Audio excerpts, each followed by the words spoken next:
5 signs that you might be codependent, and then a 5-step strategy to fix it. Number 1, you feel deeply anxious about making decisions. Number 2, you flip back and forth between hot and cold, irritable and clingy. 3, you have a hard time not just expressing emotion, but identifying emotion in the first place. 4, you oscillate between needy and controlling and avoidant and quiet. 5, if your partner is mad, you get instantly mad in response, regardless of context.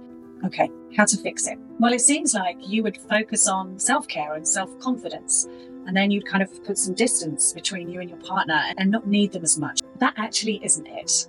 Codependency isn't about too much closeness with your partner. It's actually not enough closeness. And that's because codependency is going to orientate you inwards. What makes me feel safe is if I withdraw and I make myself okay by myself. Too much aloneness, I start to panic and I miss you, and then I can get needy. And breaking that dynamic starts to happen when you use the withdrawal energy as a signal to reach out, to find a new way to respond differently. Here is a 5-step method for getting started untangling codependency. Number 1, you're going to grab a pen and paper and write down what upset me. How did I feel unseen or unsafe?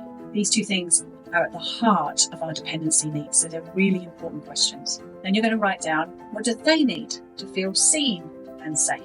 What do I need to feel seen and safe? And you're going to share steps 1, 2, and 3 with your partner, and then finally make a plan together. How are you two going to handle this differently next time? How about an example from my life? So he doesn't reply to a heartfelt message I sent. I get hurt, and then when I walk through the door, I'm off with him. So to change this pattern, I need to redirect my energy to write down what happened. What just happened? What upset me? Well, I felt like I wasn't worth the effort of replying. Ugh, that does not feel nice. And what does he need?